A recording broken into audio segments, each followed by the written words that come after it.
que o pastor passou para a gente eu queria só mudar, fazer uma pequena mudança, se me permite.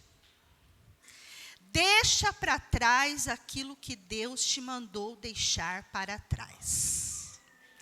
Deixa para trás aquilo que Deus te mandou deixar para trás. Vamos ler a palavra?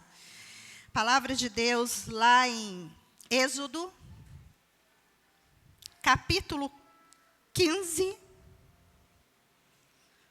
capítulo 14, perdão, verso 15. Apenas um versículo. É um texto muito conhecido de quem costuma ler a Bíblia. Êxodo, capítulo 14, verso 15, diz assim a palavra do Senhor. Então disse o Senhor a Moisés: por que clamas a mim? Dize aos filhos de Israel que marchem. Irmãos, eu queria voltar um pouquinho na história aqui, antes de entrar na palavra propriamente dita. Eu queria voltar com você um pouquinho na história aqui. Há alguns anos atrás, quando, durante um decreto do rei do Egito, do imperador do Egito, que era considerado um Deus pelo seu povo, decretou que os meninos israelitas que eram escravos do Egito fossem mortos.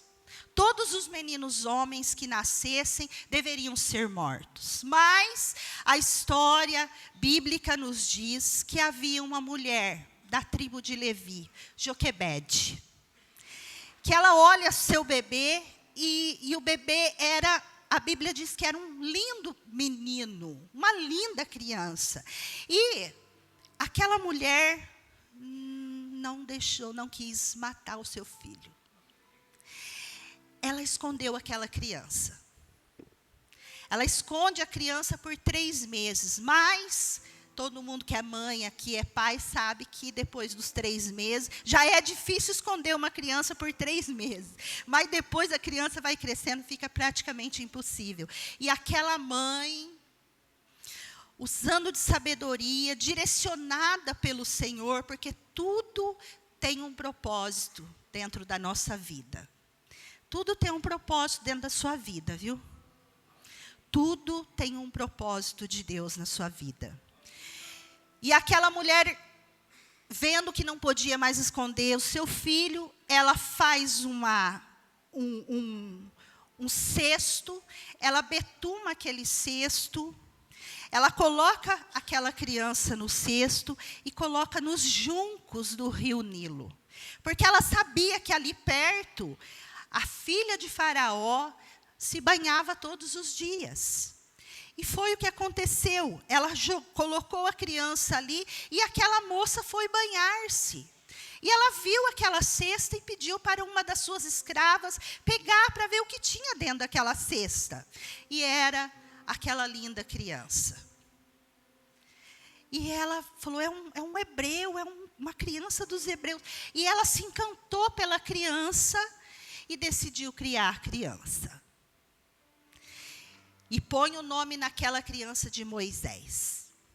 Aquela criança é criada, então, até o tempo de desmame, pela sua própria mãe, porque tudo está no controle de Deus. E depois ele é levado para o palácio. E ele é criado como um príncipe, com o melhor que tinha do Egito. Assim cresce Moisés. Mas um dia Moisés sai, andar pelas construções, e ele vê um egípcio maltratando muito um hebreu. Ele mata aquele egípcio e esconde na areia. Passado alguns dias, ele sai novamente, e agora ele não vê mais um egípcio a bater ou maltratar um hebreu. Agora são 2 hebreus que ele vê discutindo entre si, e ele tenta fazer a intermediação, mas um deles fala, você por acaso é nosso juiz? O que você vai fazer? Vai nos matar como você fez com o egípcio? E ele, temendo, foge para o deserto. Lá no deserto, Moisés permanece. Lá ele encontra a família da sua esposa. Lá ele se torna um pastor de ovelhas. O pastor cuida das ovelhas do seu sogro. E ele segue a vida. Mas um dia, pastoreando as ovelhas do seu sogro, ele tem uma visão de algo espetacular que ele nunca tinha visto. Era uma sarça ardente, uma sarça que se queimava com o fogo, mas a sarça não se consumia. E o milagre não era a sarça arder, porque o deserto sempre pegava fogo em alguma coisa seca. Mas o milagre é que a sarça não se consumia. E ele diz assim, eu vou me aproximar para ver o que é essa coisa espetacular. E era Deus. Ali ele tem um encontro com Deus. Deus tem um propósito para todas as coisas. E a Bíblia diz que Deus se apresenta a ele e Deus dá uma missão a ele. Deus diz, você vai voltar lá para onde você estava e você vai libertar o meu povo. E depois de muito relutar, volta Moisés para o Egito, para avisar o povo e o faraó que Deus o havia colocado ali como um libertador. E a Bíblia diz que o faraó reluta e não deixa o povo sair. Mas Deus milagrosamente manda pragas. Cada praga era para derrubar um deus egípcio. E na última praga, que é a do destruidor, toda a casa dos egípcios morre 1 ou 2 pessoas, porque o destruidor passou por cima e levou todos os primogênitos. Nessa última praga, a Bíblia diz que o coração do faraó amoleceu e ele deixou o povo ir. Mas ele pensava que o povo ia sair do Egito e ia no deserto adorar. Mas ele não sabia que Deus tinha um propósito.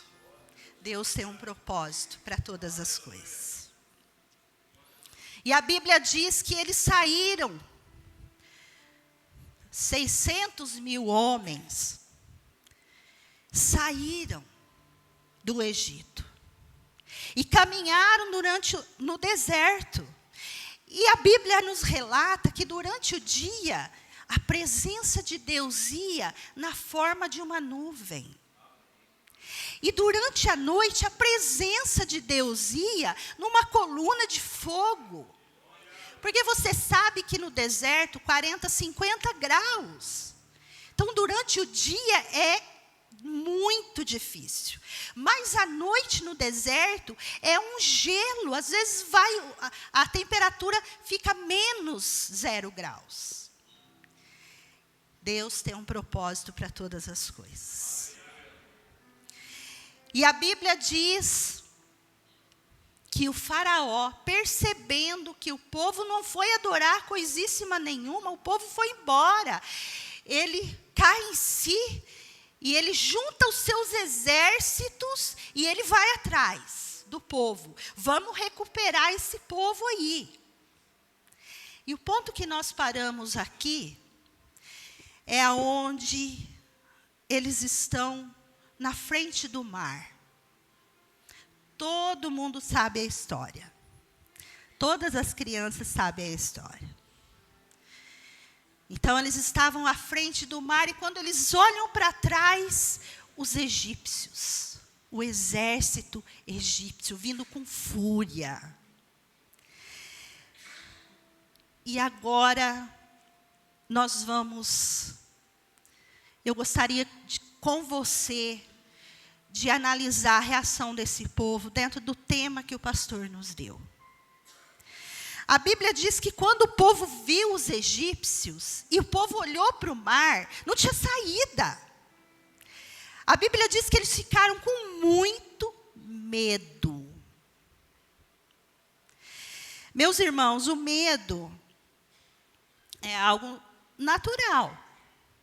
O medo, de certa forma, é algo natural.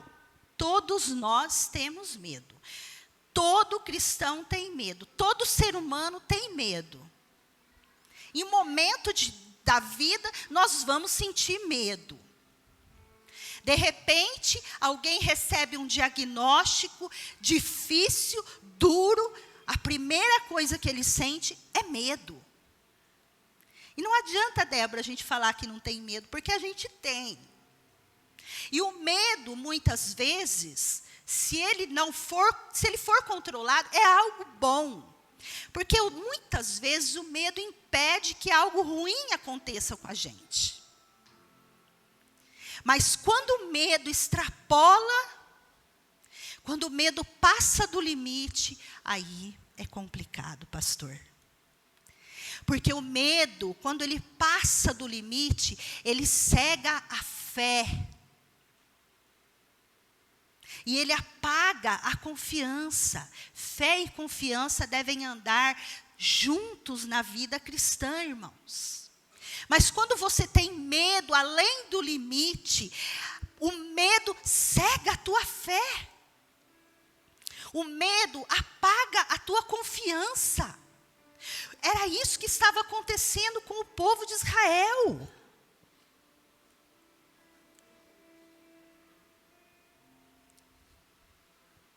O povo de Israel, irmãos, aquele povo tinha visto milagres, maravilhas, coisas tremendas que Deus havia feito na vida, através de Moisés, para que eles saíssem do Egito. Mas o medo estava cegando eles. Aquele povo tinha visto todos os dias aquela coluna de fogo, aquela nuvem que era a presença de Deus todos os dias com eles. Mas o medo estava cegando a fé daquele povo. O medo estava apagando a confiança que eles tinham. Quando você não deixa para trás aquilo que Deus te mandou deixar para trás, o medo toma conta. Porque o medo vai apagar a fé que você tem. O medo não vai permitir que você veja o que Deus fez na sua vida até hoje.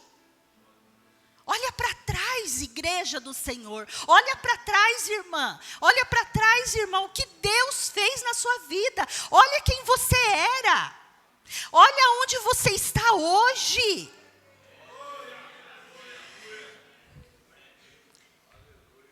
Você é filho de Deus. Deus te deu. Lá em João diz no capítulo 1, Deus te deu o poder de ser chamado filho de Deus. Mas quando a gente não deixa para trás aquilo que Deus mandou a gente deixar para trás, o medo toma conta. Quando a gente se depara com o mar, quando a gente se depara com os inimigos no nosso encalço, o medo toma conta e a gente fica cego para aquilo que Deus já tem feito na nossa vida. Deixa para trás aquilo que Deus te mandou deixar para trás. Mas olha que interessante. A Bíblia diz que eles tiveram muito medo. Mas não foi só isso.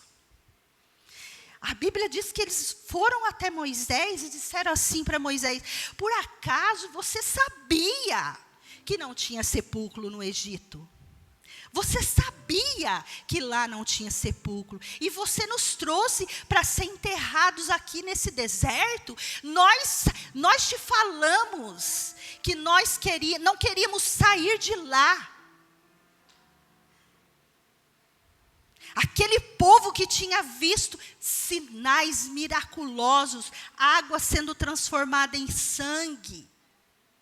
Aquele povo que viu cada casa do Egito chorando porque tinha morrido um primogênito, mas dos hebreus ninguém morreu.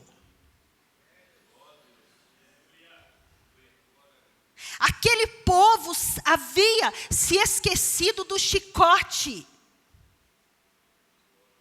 Aquele povo havia se esquecido da morte dos filhos. Aquele povo havia se esquecido do sofrimento. Eles queriam voltar para trás. Eles estavam dizendo assim: não, era melhor lá.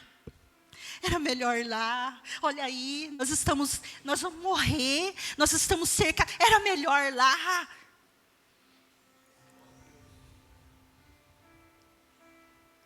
Às vezes, quando você não deixa para trás aquilo que Deus te mandou deixar para trás, você começa a olhar lá atrás e as coisas de lá de trás parecem reluzir. Parece que se perde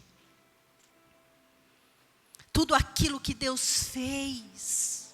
Parece que se fica cego para o sofrimento que havia no passado.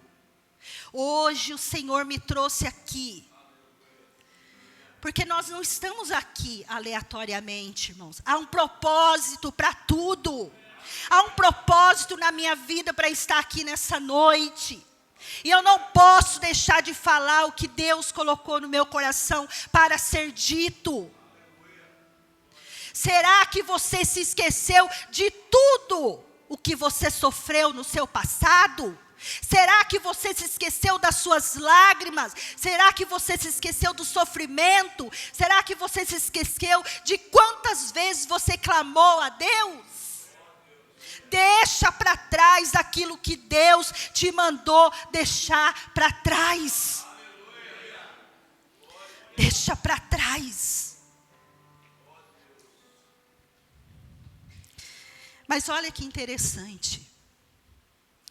Quando Moisés se vê diante dessa situação, Moisés diz ao povo assim: gente, calma, gente. Vocês não fiquem com medo. Vocês não fiquem com medo. Porque esses egípcios que vocês estão vendo hoje, nunca mais vocês vão ver. E eu quero voltar lá no livro de 2 Crônicas. Segundo livro de Crônicas, capítulo 6. Israel estava em guerra com a Síria. E aí, a Bíblia diz que quando o rei da Síria, lá no quarto à noite, ele formulava uma estratégia para falar assim: não, agora eu vou prender o rei de Israel e nós vamos vencer. E ele formava lá no seu quarto a estratégia. Mas o Senhor conhece o coração. Viu? Deus conhece cada coração. E a Bíblia diz assim que Deus revelava tudo para Eliseu. E Eliseu corria lá no rei e dizia assim: oh, vai acontecer assim, assim, assim. Você não passe por ali. E o rei falava: ok. Mas chegou e isso aconteceu, a Bíblia diz, que várias vezes. Até que chegou um dia, o rei da Síria disse assim, chamou os capitães do seu exército: tem um traidor entre nós. Não é possível, porque todas as vezes que eu faço uma estratégia, ele escapa, ele fica sabendo, tem um traidor. E eles disseram: não é não. Tem um homem de Deus lá. Tem um profeta. Cada vez que esse profeta, que o Senhor lá no seu quarto, arma uma estratégia, o Deus deles avisa e o profeta vai lá e conta para o rei. E aí o imperador da Síria disse: ah, é? Vai buscar esse homem. E a Bíblia diz que Eliseu estava com o seu moço em Dotã. E à noite o exército assírio cercou a casa, cercou a cidade, cercou. Centenas e centenas de carros e cavalos, cercou aquele local. E o moço, quando acordou de manhã, levantou-se, que ele vai para fora, ele vê aquele exército. Ele corre para dentro e fala: meu senhor, vai lá fora ver. Tem muito, nós estamos perdidos. Mas aí, Eliseu diz assim: ô Senhor, abre os olhos do meu servo para que ele veja.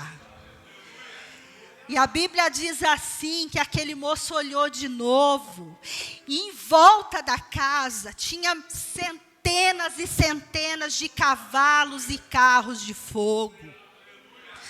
Não deixa o medo tomar conta da sua vida, do seu coração. O medo faz com que a fé seja apagada. Lá em 2 Crônicas, capítulo 20, também tem uma história muito conhecida. Tenho certeza que você já leu. Era o rei Josafá. Se reuniram 3 exércitos. 3 exércitos contra Josafá.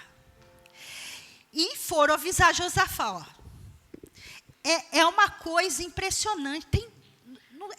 É um número incontável, Josafá. Nós estamos perdidos. E a Bíblia diz que eles ficaram com medo. Josafá teve medo.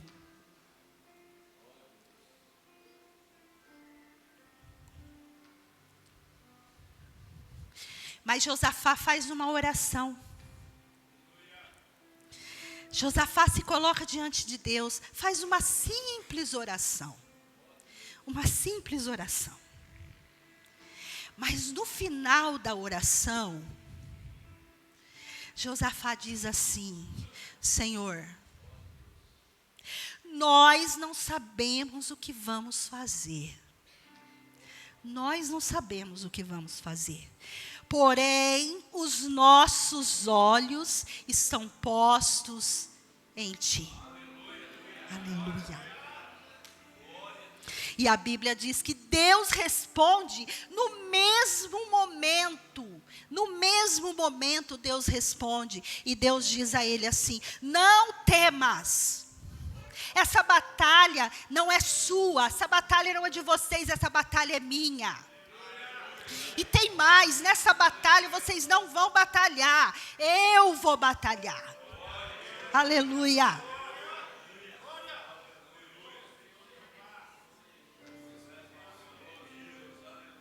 Quando você deixa para trás aquilo que Deus te mandou deixar para trás e você põe os teus olhos no Senhor, não há mar que resista, não é inimigo que resista, porque quem luta por nós é o nosso Deus, é o Senhor, e com Ele, irmãos, não há batalha perdida. Deus não entra em batalha para perder, aleluia, mas você precisa deixar para trás aquilo que Deus te mandou deixar para trás. Aleluia. Moisés deixou para trás. Moisés era rico. Moisés tinha de tudo. Moisés tinha tudo que o dinheiro podia comprar. Tudo que ele quisesse, ele deixou para trás tudo. E os olhos de Moisés estavam postos no Senhor.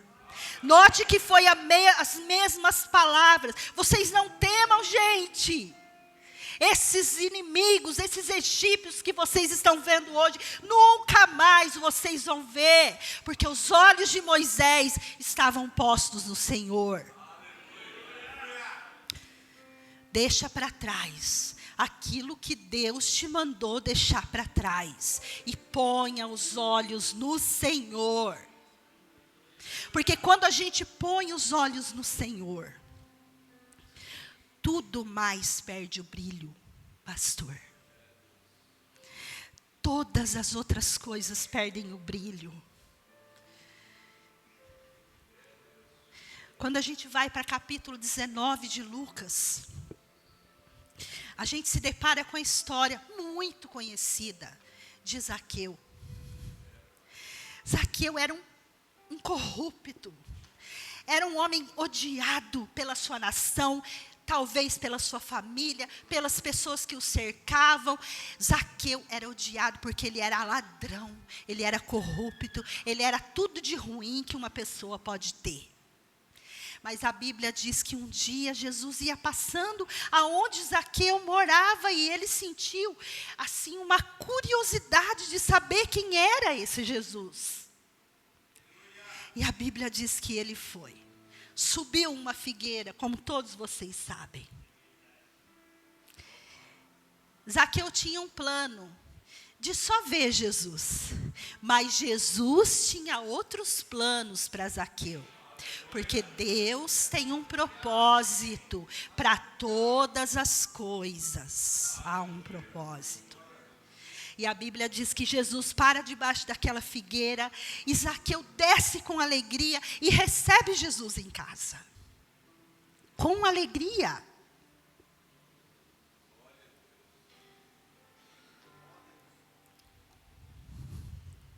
E quando Jesus começa a falar, aleluia. Quando Jesus começa a falar, Jesus não entra só na casa de Zaqueu. Jesus entra no coração de Zaqueu. E aí Zaqueu diz assim: mestre, mestre, eu preciso falar uma coisa.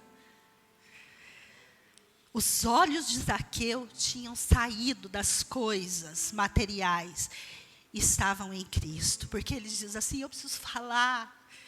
Eu vou dar metade de tudo que eu tenho para os pobres. E tem mais. Se eu ficar sabendo que eu defraudei alguém, que eu roubei alguém, eu vou restituir 4 vezes mais. Jesus não entrou só na casa daquele homem. Jesus entrou no seu coração. E ao entrar no seu coração, ele percebe que nada mais tem mais valor do que o Senhor. Os olhos de Zaqueu estavam em Cristo.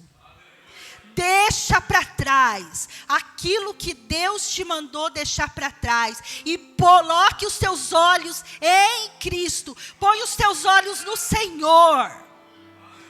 Aleluia. Paulo tinha tudo, Paulo era rico, culturalmente, um PhD. Paulo era uma pessoa espetacular, que entrava na presença de reis, assim, como a gente conversa um com o outro. A Torá sabia decor. Mas um dia no caminho de Damasco, indo perseguir a igreja do Senhor, Jesus lhe aparece e derruba aquele homem. Aleluia. Ele cai por terra. Aleluia. Ele cai por terra. E quando ele olha para Jesus, ele diz: quem és tu, Senhor? E Jesus lhe diz: eu sou Jesus, a quem tu persegues. E aí, em Filipenses capítulo 3, ele diz assim: eu considero tudo esterco. Tudo esterco. Por causa de Cristo. E a palavra ali no original é esterco mesmo, irmão. É esterco.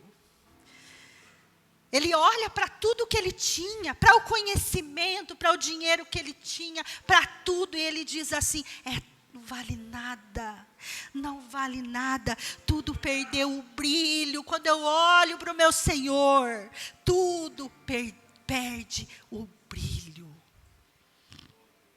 Era isso que Moisés estava vivendo, e era isso que o povo precisava viver. E é isso que nós precisamos como igreja do Senhor, tirar os olhos daquilo que Deus nos mandou deixar para trás e olhar para o Senhor Jesus.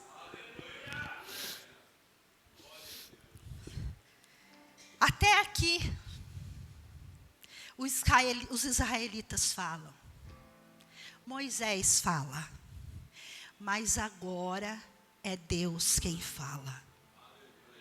Deus fala. Deus é um Deus que fala. Deus não está alienado. Deus não criou todas as coisas e deixou ao léu. Deus fala. Deus ainda fala. Deus está falando hoje através da sua gloriosa palavra. E Deus vai falar durante essa semana com você e conosco. Deus ainda fala. Aleluia. Deus ainda fala com a sua igreja. Deus ainda está falando hoje. Acredite você ou não, Deus fala. Goste você ou não, Deus fala. Deus é um Deus que fala. E Deus falou. Primeiro Deus fala com os israelitas. E Deus diz assim: por que clamas a mim? Dize ao povo que marchem. Deixa para trás aquilo que Deus te mandou deixar para trás. E marchem. Igreja do Senhor, deixa para trás as coisas que precisam ser deixadas para trás. E marchem. Deus nos chamou para marchar. O Senhor Jesus diz que as portas do inferno não prevaleceriam contra a igreja. Ah, mas está muito difícil o nosso país. Marchem. Ah, mas está muito difícil as coisas na minha empresa. Marchem. Ah, está muito difícil as coisas na minha casa. Marchem. Ah, está muito difícil com meu filho. Marchem. Deus não nos chamou para ficar estagnados, igreja do Senhor. Deus nos chamou para marchar, para levar sua palavra, o seu evangelho, porque Jesus Cristo está voltando. O Senhor Jesus está voltando. Coloque os teus olhos no Senhor. Tire os teus olhos daquilo que Deus te mandou deixar para trás e coloque os teus olhos no Senhor, porque Ele está voltando. Ele está voltando para levar a sua igreja, uma igreja lavada e remida no sangue de Jesus. Uma igreja com os olhos fitados nele. Uma igreja que o ama mais que tudo nessa vida. Marchem. Marcha, igreja. Caminha, igreja. Segue em frente. Segue em frente. Não importa o mar, não importa o inimigo ao seu encalço, você vai sempre ter dificuldade, porque Jesus Cristo nunca nos prometeu um mar de rosas. O Senhor disse assim, que nós teríamos aflições, que nós seríamos perseguidos. Parece que nós estamos vivendo um tempo na igreja em que os crentes não querem mais serem perseguidos, pastor. Querem viver numa boa. Mas o Senhor Jesus nos prometeu sermos perseguidos. Mas sabe, irmãos, Ele também nos prometeu estar conosco todos os dias. Todos os dias.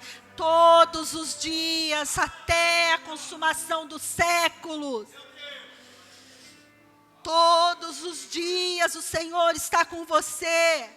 Todos os dias o Senhor está com a sua igreja. Todos os dias.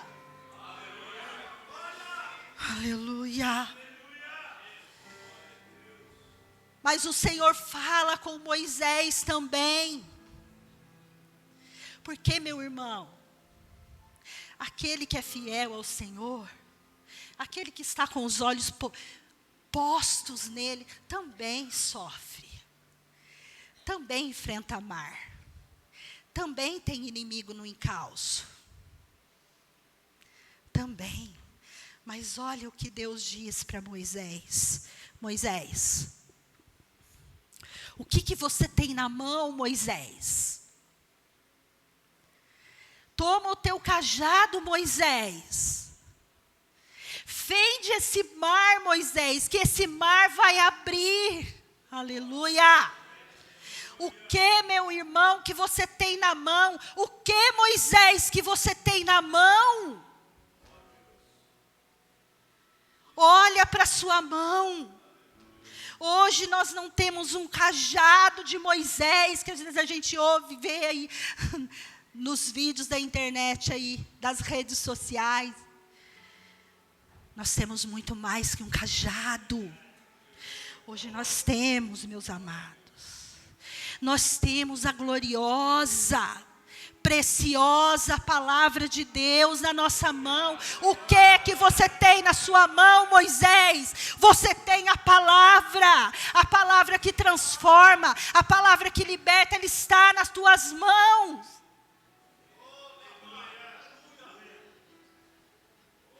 O que você tem na sua mão, Moisés? Você tem o poder, para encerrar, o poder glorioso do nosso Senhor e Salvador Jesus Cristo. Você tem na sua mão o poder do nome glorioso, poderoso, santo, eterno do nosso Senhor e Salvador Jesus Cristo. Esse nome que está acima de todo nome. Esse nome, qual um dia todo joelho no céu, na terra, debaixo da terra se dobrará. Você tem na sua mão o poder do nome de Jesus. O nome que não há inferno que resista, que não há demônio que resista, que não há doença que resista, o nome que não há mar que não se abra, o nome diante o qual não há inimigo que prevaleça. Você tem na sua mão o glorioso, o poderoso, soberano, majestoso nome de nosso Senhor e Salvador Jesus Cristo. Marcha, deixa para trás aquilo que Deus te mandou deixar para trás e coloque os teus olhos no Senhor Jesus, porque você tem na tua mão o nome de Jesus, o poder deste nome. Nada pode resistir. Aleluia. Ao Senhor, que é dono desse nome, seja glória, seja honra, seja o louvor, seja majestade, para todos sempre e sempre. Amém. Deus abençoe.